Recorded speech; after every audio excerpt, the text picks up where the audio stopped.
Selamat siang semuanya, kembali lagi dengan XIB Berkabar. Halo Permisa, kehidupan remaja memang tidak bisa dilepaskan dari lingkungan pertemanan. Begitu pula di SMAN 78, di mana pergaulan antar siswa menjadi salah satu faktor penting dalam membentuk karakter dan pengalaman belajar mereka. Lalu seperti apa sebenarnya lingkungan pertemanan siswa di SMAN 78? Mari kita simak bersama tanggapan langsung dari beberapa siswa dan guru di SMAN 78 berikut ini.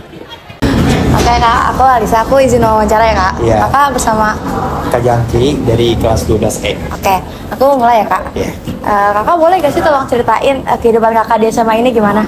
Sebenarnya kalau mengenai kehidupan di SMA 78 tuh kayak pada umumnya anak sekolah aja ya. Kita datang pagi sekolah, terus kita pulang. Kadang aku ada les, ada bimbel, atau enggak kita nongkrong bareng sama teman-teman. Dan juga pulang dari pulang sekolah tuh nongkrong juga kita bareng-bareng sama teman-teman sekolah kok. Nggak ada yang hal negatif kok. Oh iya, Kak kan banyak kan ya orang yang nongkrong sampai malam. Kira-kira menurut Kakak ada gak sih kan dampak negatif dari kita nongkrong sampai malam itu? Nongkrong sampai malam ya. Iya. Sebenarnya sih tergantung tanda kutip ya, nongkrongnya dalam artian apa. Kadang juga di anak remaja ini tuh banyak siswa-siswi yang merasa kayak pulang malam mereka tawuran ataupun nongkrong hal negatif, tapi tidak semua nongkrong itu hal negatif. Juga bisa jadi dia main ke rumah temennya karena capek mikirin tugas di sekolah. Mungkin dia juga harus punya teman buat cerita, buat temenin dia buat main game atau lain sebagainya sih. Makasih ya Kak. Iya. Terus nih Kak, kan banyak ya Kak kayak anggota otoriter itu yang seperti guru ataupun kesiswaan yang masih nganggap kalau misalnya nongkrong malam itu bawa hal negatif ya. Menurut Kakak, tanggapan Kakak gimana terkait hal itu? Tanggapan aku sih jujur untuk guru-guru yang masih menganggap hal-hal nongkrong malam itu negatif sampai malam ya istilahnya itu sebenarnya salah sih, karena jujur di masa-masa kita remaja, masa-masa SMA itu adalah masa-masa kita membuat jati diri kita, mencari kenangan buat kehidupan kita selanjutnya, buat kenangan kita di masa tua nanti ke anak-anak kita. Dan itu menurut aku juga kita harus bisa punya prinsip juga, jaga diri kita baik-baik, entah itu dari pergaulan, hindari dari pergaulan bebas. Dan juga nggak semua nongkrong malam itu hal-hal negatif, bisa jadi itu buat menambah relasi pada alumni ataupun teman-teman lainnya. Makasih ya Kak. Terus ini terakhir, kakak pasti punya circle kan? Iya. Ya, kalau aku boleh tahu, jika ada orang yang mau masuk ke circle kakak itu ada persyaratan dulu atau enggak? Biasanya kan ada kan kayak kakak kelas tuh yang kayak aku mau join nih ke circle kakak, nggak boleh, harus ada syaratnya.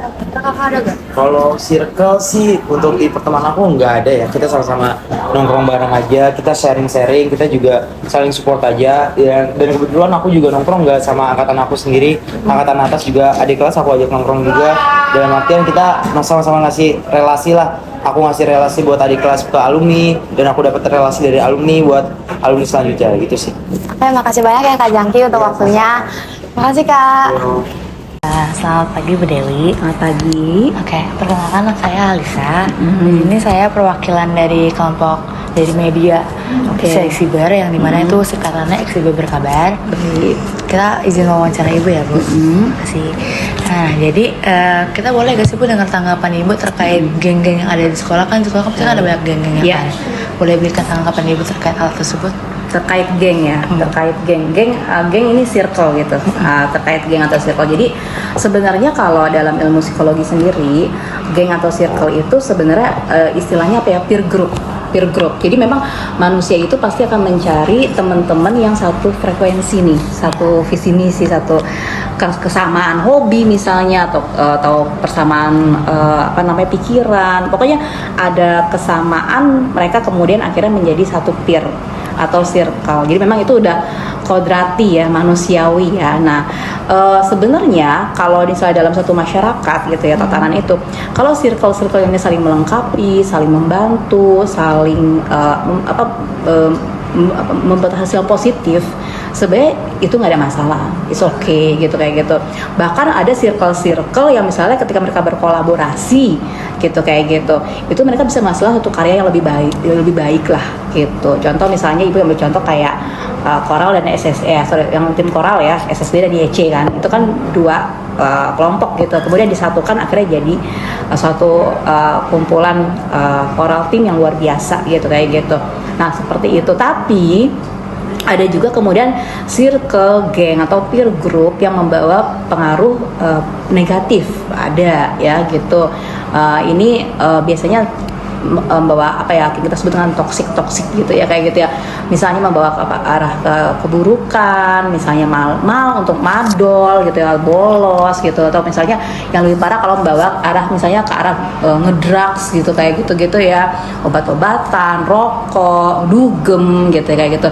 Nah, ini kan sudah pasti arahnya tidak baik gitu kan, kayak gitu. Nah, ini adalah kelompok-kelompok yang sebaiknya dihindari gitu, kayak gitu. Jadi kalau untuk circle sebenarnya nggak ada masalah, memang itu manusiawi, cuma bagaimana kita memilih circle yang baik untuk diri kita, itu aja sih. Oke, makasih Ibu. Iya. Nah, tapi ada gak sih Bu kayak yang tadi circle yang negatif di SMA 78 ini menurut Ibu? Circle yang negatif di SMA 78 sebenarnya tidak hanya di SMA 78 ya gitu. Di semua tempat, di masyarakat, di sekolah, dimanapun aja yang namanya unsur negatif dan positif itu pasti akan selalu ada. Kalau di Chinese ini ada namanya yin dan yang gitu kayak gitu. Itu pasti ada. Tidak akan ada baik kalau nggak ada yang si jahat gitu, misalnya kayak gitu ya. Kayak itu udah kodrati juga gitu. Nah, kalau misalnya di SMA 78 sendiri ada, Ibu yakin pasti ada gitu, nggak mungkin nggak ada, pasti ada gitu. Cuma sepertinya sejauh ini circle-circle yang negatif itu sepertinya masih tertutup sama yang positif gitu. Asal yang positif ini bisa punya kekuatan untuk menutupi si yang negatif ini gitu. Dan lagi pula ada satu kecenderungan ya, biasanya yang negatif ini kan mereka memang pengennya eksis gitu, pasti ada pengen diakui. Karena kenapa bikin circle negatif? Karena mereka nggak dapat pengakuan, biasanya gitu, validasi, ya kan, kalau istilah sekarang tuh validasi gitu, kayak gitu. Mereka pengen eksis, butuh validasi, akhirnya mereka bikin sesuatu yang berbeda. Berbeda di sini adalah melanggar norma misalnya, seperti itu. Karena nggak mau tuh nurut-nurut aja kayak circle-circle yang positif gitu kan, kayak gitu kan. Nah, tapi kalau misalnya circle yang positif ini bisa menutupi atau kemudian bergabung untuk ibaratnya memberantas lah gitu si circle yang negatif ini, mereka juga akan hancur sendiri sih gitu. Jadi kalau misalnya tanya ada atau tidak, sepertinya di semua tempat pasti ada. Makasih Ibu. Tapi berarti belum ada kasus yang kayak dari geng yang misalnya kayak negatif itu, belum ada kasusnya kan? Atau udah ada? Kalau misalnya sekelompok anak kemudian terlambat, mungkin dulu ada ya gitu. Sebelum itu ada ya, terlambat, merokok, itu ada sih. Sekarang udah terminimalisir ya Bu? Udah lebih terminimalisir karena memang kelompoknya udah nggak banyak gitu. Andai pun ada, paling misalnya paling banyak ya, paling hanya 15 orang gitu, paling banyak itu gitu. Nggak seperti dulu tuh bisa 30 orang, 40 orang gitu deh. Kalau sekarang lebih banyak yang baik-baiknya daripada yang bermasalah gitu sih. Oke, makasih ya Bu. Sama-sama. Mungkin itu aja yang kita punya datanya. Ya. Makasih banyak ya Bu udah melamar untuk kita. Iya. Makasih Bu. Demikianlah tanggapan dari murid serta guru bimbingan konseling SMA yang 78 mengenai lingkungan pertemanan di sekolah. Dari hasil wawancara tersebut, kita bisa melihat bahwa pertemanan memiliki peran yang sangat penting dalam mendukung proses belajar, membentuk karakter, serta menciptakan suasana sekolah yang lebih positif.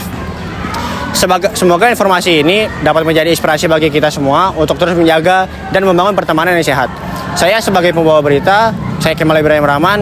Terima kasih atas perhatian Anda. Sampai jumpa di liputan berikutnya.